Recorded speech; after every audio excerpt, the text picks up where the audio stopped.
that, in the early months of 2002, when the dust of war still hung heavy over the mountains of Afghanistan, the United States launched one of its most ambitious post-war missions to build an Afghan army from scratch. After the fall of the Taliban regime, America believed that the key to long-term peace was not only defeating the enemy, but creating a force that could defend the fragile new government.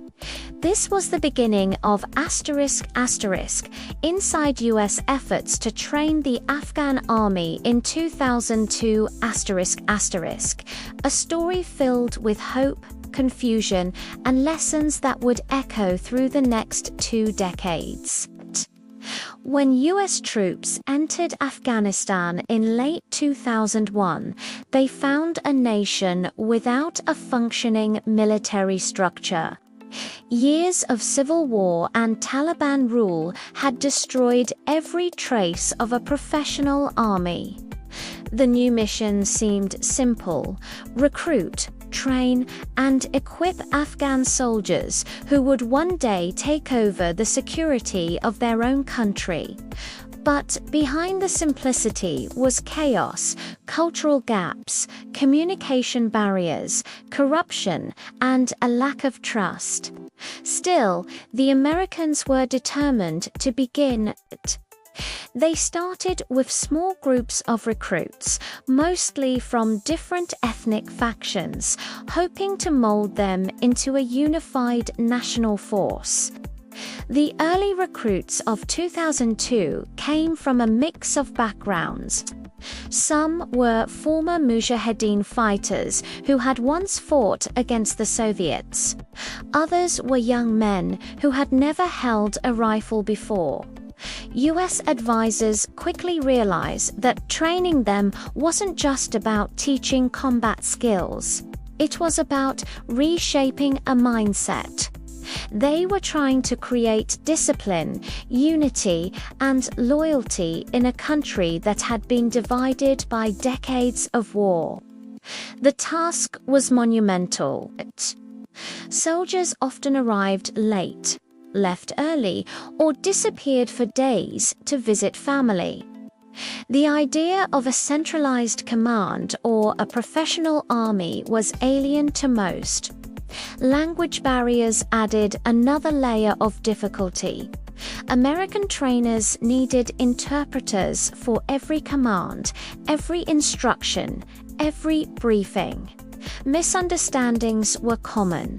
A simple drill could take hours to explain. Yet, despite the frustration, there were moments of connection. Afghan recruits admired the Americans' technology and organization, while U.S. soldiers respected the locals' resilience and courage. Both sides believed they were building something meaningful, a foundation for Afghanistan's future. The first training camps were established near Kabul. The conditions were basic dirt fields, tents for classrooms, and minimal equipment.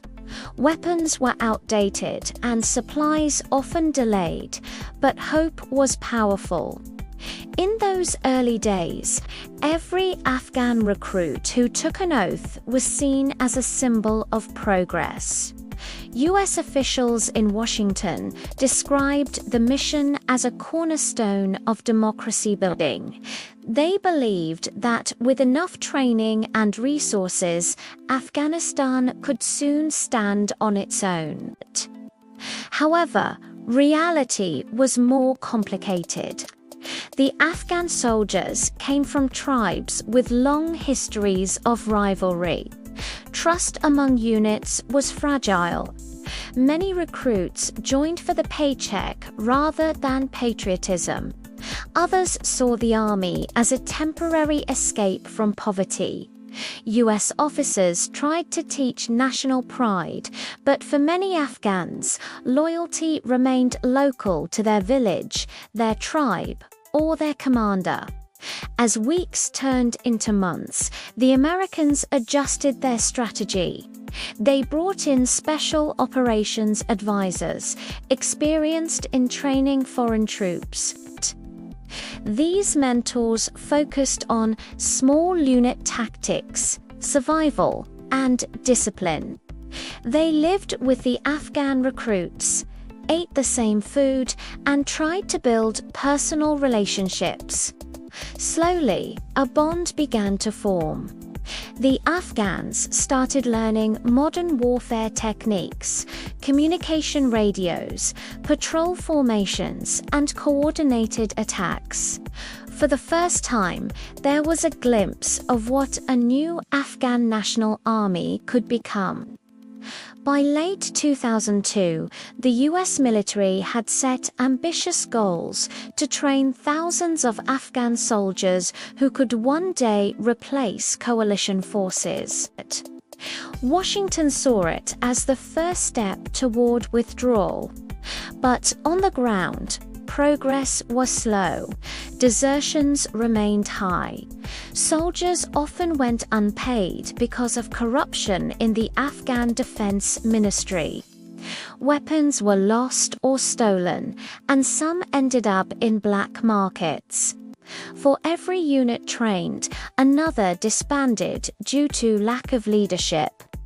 Still, the US remained committed to proving that the Afghan army could succeed. This mission became a balancing act between optimism and reality. The Pentagon's reports highlighted success stories units that completed training, villages secured, and patrols conducted. But the soldiers on the ground knew that the challenges were deeper than numbers. They were trying to teach discipline to a culture where chain of command was unfamiliar and where survival often depended on local alliances. They were trying to instill a national identity in a country where the concept of nation itself was fragile. Amid the struggle, there were acts of genuine courage. Afghan soldiers risked their lives to protect their trainers. Some walked for days through dangerous terrain just to attend training sessions. American advisors saw these moments as proof that, with patience, the Afghan army could stand. But time was not on their side. By 2003, new priorities began to shift attention away from Afghanistan. The US invasion of Iraq diverted resources, personnel, and funding. What began as a hands-on personal effort to build the Afghan army became a bureaucratic process. Training camps expanded, but oversight weakened. Equipment arrived, but so did inefficiency. Instead of quality training, the focus turned to quantity. How many troops could be trained, not how well. The phrase Afghanization became popular in Washington, symbolizing a strategy where Afghans would take over faster, allowing the US to reduce its presence. Still, the foundation laid in 2002 remained crucial. It was in those early efforts that the structure, uniforms, and command systems of the Afghan army were born. The soldiers trained in those first camps would go on to become the backbone of the country's defense forces in the years ahead. For many Afghan recruits, wearing a uniform for the first time gave them pride and identity. For American trainers, every graduation ceremony was a small victory, but deep down, everyone knew the cracks were there. The challenge wasn't just about training soldiers, it was about building an institution. The Afghan army of 2002 lacked not only experience, but also infrastructure, logistics, and leadership. It depended entirely on foreign support. Without US funding, supplies, and air cover, it couldn't sustain itself. This dependency would haunt Afghanistan for the next 20 years.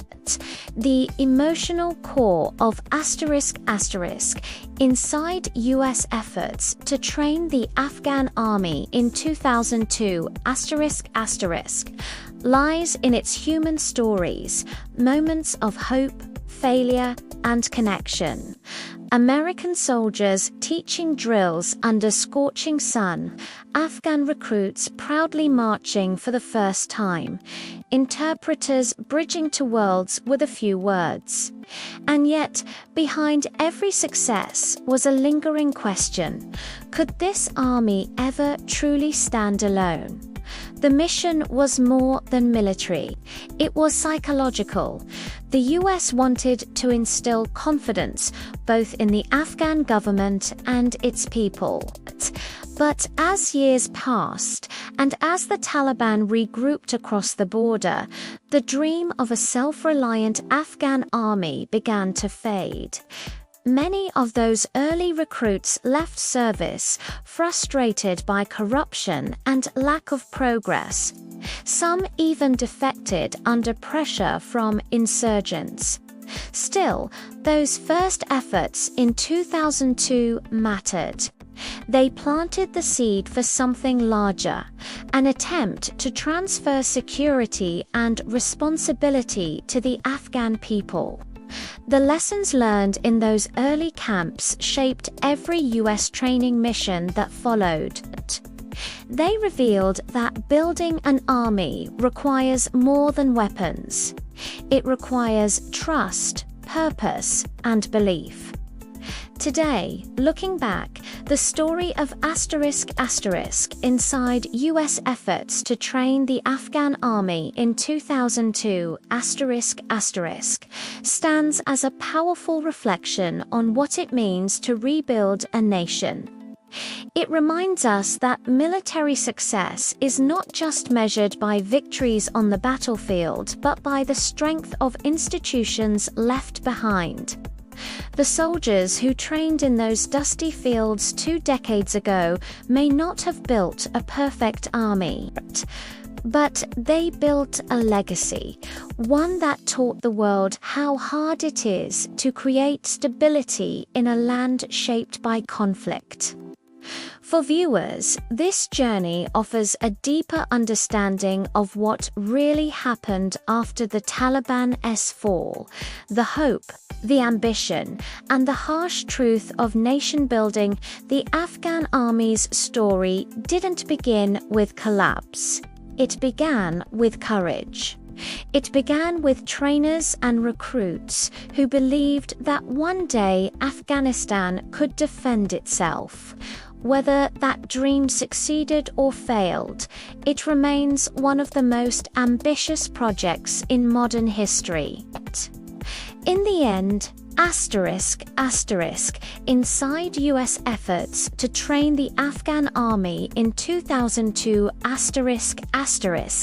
is not just about soldiers or strategies. It's about the human cost of rebuilding a broken country. It's about what happens when ideals meet reality, and how even the best intentions can be tested by time and circumstance. The lessons learned from 2002 are lessons for every generation that building peace requires more than power. It requires patience, empathy, and understanding. If this story made you see the war in a new light, don't forget to subscribe for more deep investigative stories on untold events, geopolitics, and modern warfare.